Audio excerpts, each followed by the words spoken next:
Ben Bernanke may be 100% confident that he can control any coming inflation, but our next guest is equally sure that inflation is about to get out of control in the United States. Joining us from San Francisco is John Williams. He is an economist for shadowstats.com. John, thanks for joining us. I have to tell you, I've been reading your reports here, and I feel the distinct need to start building a bomb shelter and hoarding canned goods.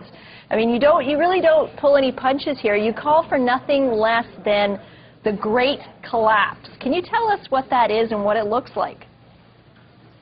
Well, eventually it's going to be a hyperinflationary Great Depression in the United States. I'm not looking for a hyperinflation in Canada. The hyperinflation in the United States is due to really decades of extraordinary fiscal abuse. If you look at the government's financial statements on a generally accepted accounting principle basis, what you'll see is that the annual deficit is running $4 to $5 trillion a year. That includes the year-to-year change in the net present value of the unfunded liabilities for Social Security and Medicare.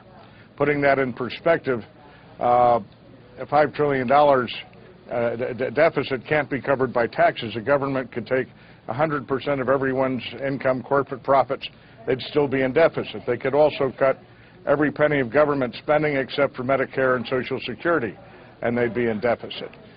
Those programs have to be reduced. There's no political will in Washington to do so. You just saw the response to the President's Deficit Commission, which primarily was aimed at the cash-based deficit, getting that down to around the reported $200 billion that they've had in recent years.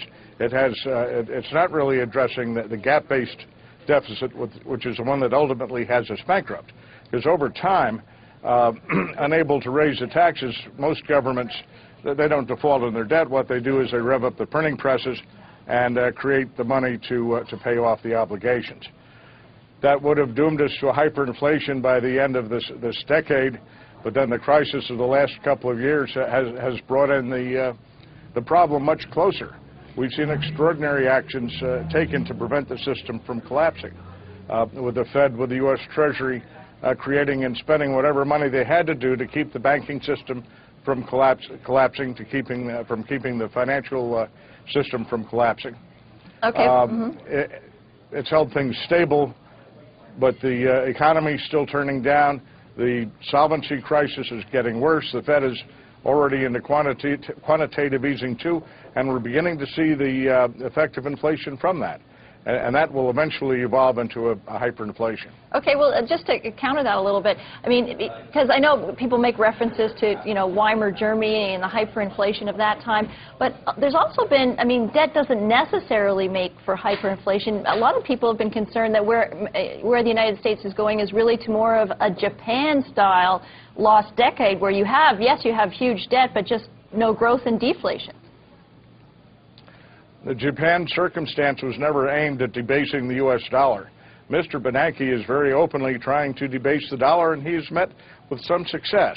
We're seeing the dollar near its historic lows. It hasn't pushed to new lows yet. When you see that, when you see panic selling of the U.S. dollar, that's when you have to be very careful.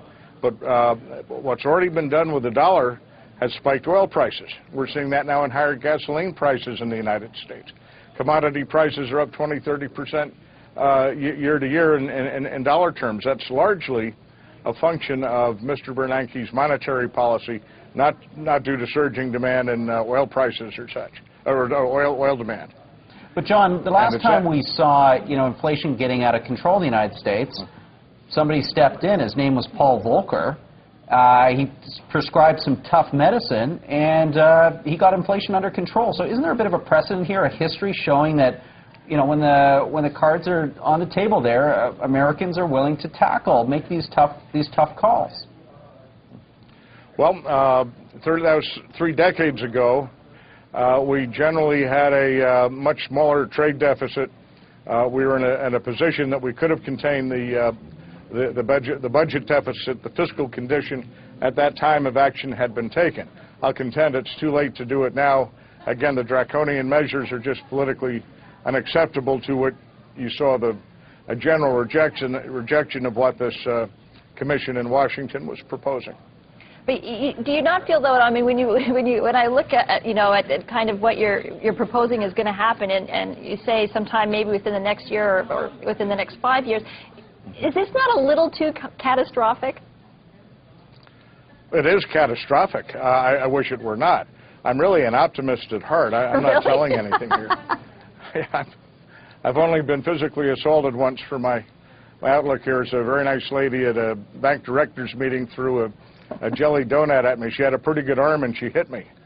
And her point was, where's the good news here?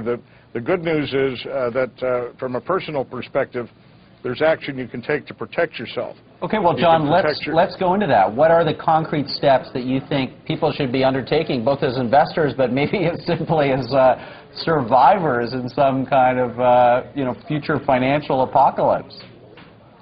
Well, in terms of the maintaining the purchasing power of your assets and wealth, and this is primarily a problem for people who live in a U.S. dollar-denominated world. Canada is not going to necessarily have this problem. You look to put your dollars in hard assets like physical gold and silver, getting the dollar into other currencies such as the Canadian dollar, Australian dollar, Swiss franc. In the U.S., we don't have a backup system. Zimbabwe, you mentioned earlier, had the worst hyperinflation anyone's ever seen. But they survived. They had an ongoing economy. That was because of a black market in U.S. dollars. But we don't have a black market in the U.S. There's no backup to our system, which gets very difficult when food starts to disappear from store shelves. What happens? I mean, you can use common sense, but it's probably a good idea to store goods that you would normally consume for several months, just to protect yourself, your family, and to have goods for barter. Okay, so you're actually describing basically a third world hyperinflation scenario. I just want to come back on that though and ask you. I mean, a lot of people see a weakening of the U.S. dollar, at least in the near term, is actually potentially good for the U.S. and for the U.S. economy. And we've actually seen on the export side, for example, U.S. exporters are just roaring on all cylinders. They're exporting to all the BRICS countries and seem to be, undergirding some kind of recovery there. Do you not hold out any hope of that being a positive and helping to pull the U.S.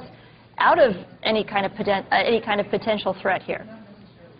Since 1970, against the stronger currencies, the dollar's lost 80% of its value. And at the same time, we've seen an explosion to having the world's worst trade deficit. Aside from commodity products, the pricing is not as key as most people think. I used to be an importer myself. There are many things that importers and exporters can do to maintain their market shares. The problem here is that the weakness in the dollar will also be reflected in higher inflation. So as the dollar drops in value, and maybe that gives you an edge on the markets, you're going to see inflation here, and the goods of the products that are going to be exported are going to be higher priced, so that you lose the edge with the dollar. This is not good news. Weakness in the dollar is what will kill the system here. It's what will trigger the early signs of a hyperinflation, which, as you mentioned, could be as early as the next 6 to 9 months. Down the road, that remains to be seen as to the timing, but watch the dollar, watch for a panic there. If it gets out of control, you'll see massive dumping of dollars. The Fed will be intervening even more than it is now. People are going to be turning over dollars as quickly as they can. They're not going to want to hold them. Prices will skyrocket. We're going to see this in the next couple of months, starting with gasoline and food prices. Okay, John. Well, all I can say is we hope you're not right, but we really appreciate talking to you today. I hope I'm not right, but it doesn't hurt to take a little insurance. And I'm afraid I am right, though. Thank you for having me. Okay, well, thanks for your time. Our guest has been John Williams. He's an economist with ShadowStats.com.